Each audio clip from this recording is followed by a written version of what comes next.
Why do I have to do code just to play a video game? Okay, this is an old one, right? I'm going to take you on a journey here back to, I believe, 1995. I could be wrong on that. Let me look that up. But yeah, hi, my name is Cian. You're back with CandyCianGaming here. You probably noticed I've got a bit of Star Wars stuff in the background. My good old trusty Star Wars pillow. I love you, Star Wars pillow. Never change. And a poster for The Rise of Skywalker, which was actually a really good movie. Come fight me. Anyway, today I'm taking a look at Star Wars Dark Forces. This was the first game I ever bought. Well, it was actually a Christmas present when I was about 4 years old, and it was the basis for the Jedi Knight series. It's kind of just gone back in time a little bit. I still think it's canon, damn it. I don't care, like those Disney people say, this is Star Wars to me. So, I've never played the PC version before. I bought it on Steam for about €5. I've always played it on PS1, but we'll have a look into this one and see where we go. Okay, so I've already kind of set up an account here for myself, and you got the missions, so it looks much different than PS1. On PS1 you have like a code screen, you know, passwords were a thing back then. You could still save your game on memory card. Memory cards were quite the commodity, weighing in at about a hopping 1 megabyte per memory card. Okay, so let's just dive in and begin the mission and see how we fare. There we got Mon Mothma giving us the briefing. If anyone's seen Rogue One, this is Rogue One in a nutshell, this first level. You play as a ex-Empire, now rebel bounty hunter called Kyle Katarn, been hired by the rebellion to sneak into a base to retrieve the plans for the Death Star. So this is pre-New Hope. We'll go medium difficulty here, and let's hop into it. Do you remember loading screens? Alright, here we go. So we start off with a little blaster. It's basically what people would call a Doom clone with a kind of Star Wars skin. I think it's its own game though. It's not exactly Doom. Games just look like that in the time. We got our very own Stormtrooper blaster, which is awesome. It actually doesn't look too bad. I mean, you get a bit of a migraine looking at it, but it holds up pretty well. I tried everything to get it running full screen. It wouldn't do the trick, so I've just kind of zoomed this video in a little bit. I was also told if I get Dark Forces XL, I could run it in widescreen with new textures, but I thought, let's just go for the vanilla pace. I think page up and page down, still learning the controls. Shift is sprint, and my god, he runs like an absolute madman. We can jump and we can crouch, which will come in handy later on. So let's see, enter, I believe it would be... I would say E. E for enter. Okay, that actually makes more sense, right? So E is open the doors. Stormtroopers, no way, they're so cool. They don't really look like Stormtroopers when they're dead. Oh, what? As you can see, the level design and the textures are very of their time. You don't really need to look up to fire up, but it doesn't really... he kind of just auto-targets, which is handy enough. Yeah, we can just kind of cruise our way around. So you have your health, you have your armor as well. It's all on the bottom left-hand side. So the green stuff is the armor, and the red number is your health. And then you have a little tree, so there's a life system in place as well. So 3 deaths and you're out. Yeah, there's a few dark areas as well. As you go along, you can get you know, night vision goggles, full map to show areas that you haven't been to yet. The whole lot. There's a lot of secrets to be found around here. Which is cool. Who shot me? Oh my god, right. Okay. So what we want to do is go up here. I believe there's a gap we can jump to. The game is still the same as the PS1 version that I've played. I mean, the textures are much better considering. There's a nice little change to the lighting. Could possibly be health. I'm not too sure. So ideally we want to go back into that building we came from, but we have to go through here first.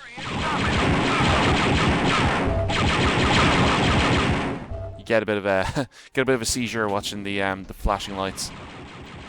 Let's go. Red key, awesome. Gotta use the mouse to turn. You can't really look up, so it is a bit weird considering how far we've come with first-person shooters. But as you can see, I'm not really having too much of a struggle with it. So that key we got will open this door. Whoa.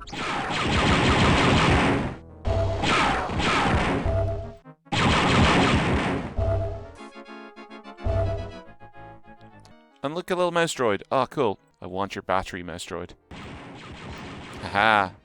I've got full battery, so I don't really need to kill him. That's okay. We'll send his wife a ham. Oh, right. it's okay. He's a stormtrooper. He can't hit me. Guaranteed. So yeah, medium, I seem to be running out of bullets quite a lot, which is fine. So we've opened up this area here, which is cool. Let's grab some more energy units, which are essentially bullets. They translate pretty good. So obviously, the pistol is single shot.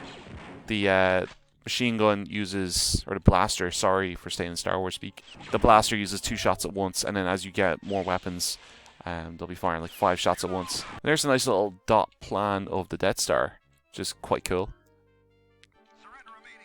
No. How about you surrender immediately? Maybe the Empire is wrong, man.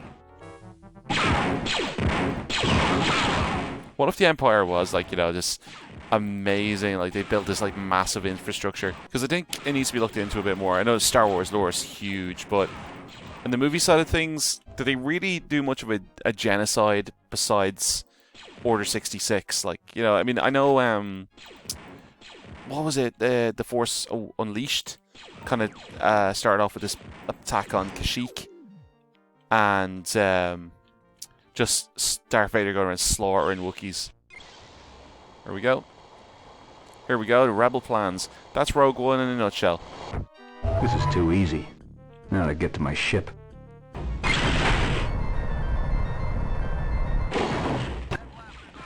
Right, so you just gotta waste these good old stormtroopers. He's not going home to his wife tonight. That's our ship coming in to pick us up. So this is pretty much the prequel level. We'll find out more information in the cutscene ahead. So press escape key to end the mission. Kyle delivers the plans to the Rebel Alliance. Soon afterwards, the Death Star is destroyed. But even as the Alliance celebrates this victory, another sinister plot is set in motion that will become an even greater concern for the Rebellion. So it's cool that they have that in there, but it's just, it could have shown a little bit of A New Hope. It just says, right, the Death Star was destroyed after that. There's our boy, Big V. I thought the animation was quite cool from turning, but it's a little bit static. What I unveil today will mark a new era for the Empire. I love that lip syncing. They tried their best. God love them. Like like I said, it was of its time. Without spoiling anything here, the Empire are building a new type of stormtrooper called the Dark Trooper. Dark Troopers are basically these like Mega Chad stormtroopers. They have super strong armor, all these mad blasters, and bad news for the boys of the Rebellion if these guys win. It's a giant gunship. But you go along and you find out, right, where is the armor coming from? Where are the weapons coming from? Who's making the weapons? That race is calling him Akbar. He may not be Admiral Akbar. There's that boy, Kyle Katarn. They basically just got Harrison Ford and were like, right, let's make someone who's not Han Solo. Just edit him so he doesn't really look like Han Solo, but he kind of does. Looks like it could be a normal Imperial attack, except for those sounds. Very perceptive, Commander. The MIDI music is great, like, but they were working with what they had. This was originally on DOS back in the day. New type of stormtrooper, the Dark Trooper. A new stormtrooper that can take out a rebel base that quickly? I should have kept working for the Empire. This could be interesting. Alright, I'm in. But I think I'll need some help on this one. I want Jan Ors as my mission officer. I thought Jan Ors was actually the girl from Rogue One, because I think they had the same name or something, or at least the same first name. So I thought that was a little nod to Dark Forces. I mean, Disney pretty much turned around and said this isn't canon anymore. Rogue One is canon. So that was a big screw you to people who grew up with this game, i.e. me. There's Jan now, so we have to go investigate the TOC base to see what's happened. So she actually does say to us here that we have to find a power generator and turn it back on to get to where we need to go. So, see you later, Jan. Thanks for dropping us off. Appreciate it. Yeah, the skybox looks really good. I know I'm crazy about my skybox here, but it kind of really gives you a weird sense of like isolation. But let's carry on here and see what's going on. So the city is pretty much under siege from the Imperials. There's no power left, so we need to just get around here and basically find out what's going on. I'd always like to see like an official remake of this game, or you know, something along that vein.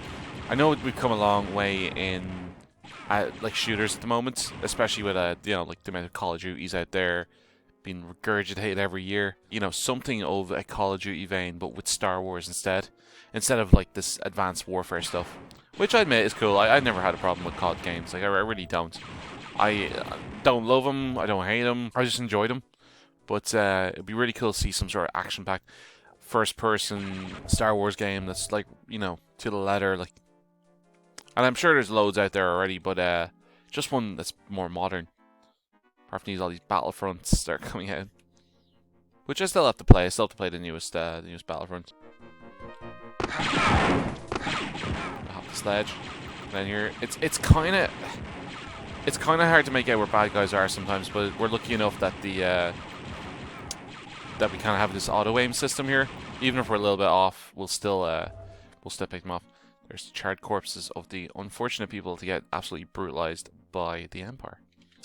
Oh, hop the bridge. You're not authorized in this area. Aha! There we go. F1 is the menu. Ah, there we go. I'm afraid to press these hotkeys sometimes in case I just turn the game off. You can turn the HUD off as well, which I think is cool. It's like head bob when you're walking around. I will take it off. I don't really mind the head wave, but it's personal preference. I'm so used to it at this stage, but I just thought maybe we'll just keep it off for now. Set blasters on full. And the HUD, I don't see myself dying, but you know, anything can change. Just ramps up difficulty if you can't see exactly what's left.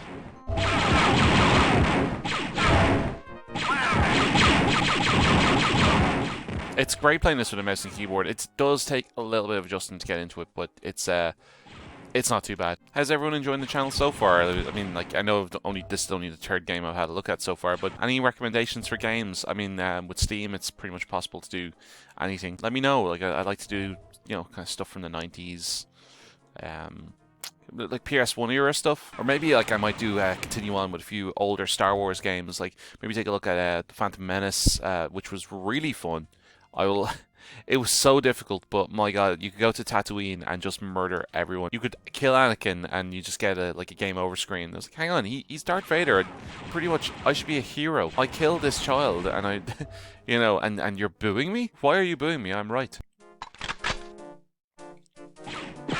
Here's our power generator that we need to get to. So, paw print. Happy days. We can just go this way. Basically get this thing up and running. Yeah, we kind of need to just start making tracks. Let's have a look at the map here. So let's jump under here and see what's going on. Because there are a lot of secrets in this game, and you'd do well to check like as many places as you can. Okay, that's fairly empty. Little sneaky entranceway. Yeah, now we're on the right path. So our goal is to get over there, but we need to go here first. Just waste everyone. Don't give them a chance. Rebel scum, more like Imperial scum. Am I right? Some of the interiors are really good. I mean, even though these are only little blue squares, they do give off that kind of opening scene to A New Hope. I'm a little lost. I must have taken a wrong turn back in Tatooine. Yeah, totally went the wrong way. Need that map again. Boy howdy. Oh man, I'm totally lost. That's the one thing about this level design. It is kind of all over the place. Even though they give you a map, sometimes it's hard to follow. Aha, do you know what the thing is? Once we turn that energy generator on, the doors activate. That makes more sense. Doi. So we're opening this here. This is gonna bring us across to where we need to be. We can waste him from over here. There we go. Please, don't get in my way. So this is always annoying. We have to wait for the actual thing to go around. Only takes a few seconds, but you know, just if you make a mistake, you have to wait for it to go back. So we're at where we need to be. We need to go into this building here, but I reckon it's going to be absolutely chock full of stormtroopers. So let's check it out this way. Just make sure we're not being followed by any bozos. I can see more stormtroopers out there. I'll just take care of him.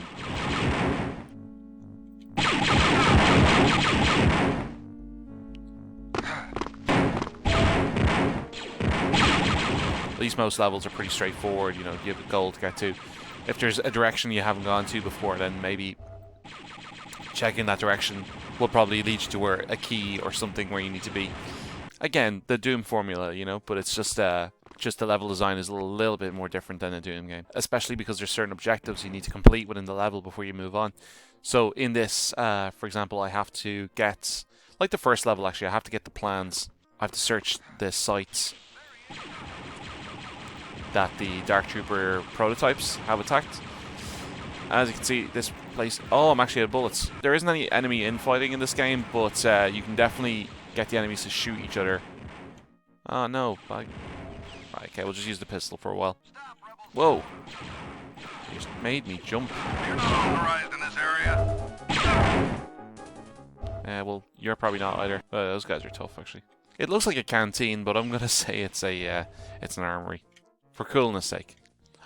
What did you do? Why are you so low down? High five. Oh, that's what I'm talking about. Wait, do I have full health? I have full health, so this means nothing to me. You just do a bit of strafing here. It's not too bad. I'm shooting at stormtroopers. How much are they actually going to shoot me? You know, they're not the Imperial's finest shots, to be honest. Whoa, up the rebels! Now we've got a good bit of ammo up here from all the dead stormtroopers. Rebels popping and Empire's dropping. So this is the prototype stormtrooper weapon. Go ahead, Kyle. Looks like I found something that can help us out. Get back to the landing pad and I'll meet you there. Okay, so we got what we need to get, so now all we have to do is get out of here. Oh no, that's fine, we can just like kind of pick them off from here, it's not too bad. We don't really need to aim, we just need to fire in a general direction. Stormtroopers are bullet magnets anyway. So I may have to carry this on in a later episode. Right, yeah, we're basically going back to from where we started, but it doesn't hurt to carry a few extra clips with us, just in case we run into trouble. Wait, what? That kind of scared the crap out of me for some reason. What the hell? You complete a task, and this enemy comes out of nowhere, but it's like, you know something's there, and it just freaks me out so much. The fact that you're in like an underground mine shaft, and like the lights are real dark, and then it just comes out of nowhere. It's just it can be quite frightening. Yeah, we pretty much got full health, so stormtroopers are just flooding the entire place now, so we just have to get out of here as quick as possible. Ah, crap. Didn't mean to fall in there. But again, you know, there's no ranking system, and you don't get anything special for completing the game in a faster time or anything like that. Basically, just take as much time as you need to complete the level. Yes. Punch the wall so hard. Oh my god, it's glass. The one thing this game needed was a lightsaber. Like, Kyle Katarn isn't a Jedi, so it's not really his place. So this is an extra life here. It's going to come in handy. But Kyle Katarn just isn't a Jedi, so unless he goes the Finn way of, you know, not being a Jedi, but also somehow managing being able to use a lightsaber. I don't know if in the later Jedi Knight games he becomes a Jedi. I'll have to check those out. They were always like Xbox or Nintendo 64 exclusives, so I just never got a chance. But anyway, that is Star Wars Dark Forces, as long as we're not being killed. Well, take care of these two bad guys. This is Star Wars Dark Forces, so I'm going to hop on my ship and get out of here. But yeah, expect to see more from this game. This is a really, really cool game, and it just takes me back to my childhood the whole time. It's a proper relic of the 90s. They don't really make them like this anymore. It's really good to explore. I'm looking forward to finishing it. I have completed it once or twice in the past, but it's always good to go back to it. My name's Cian. This is CandyCianGaming. As always, Slán agus Beannacht. I will see you again.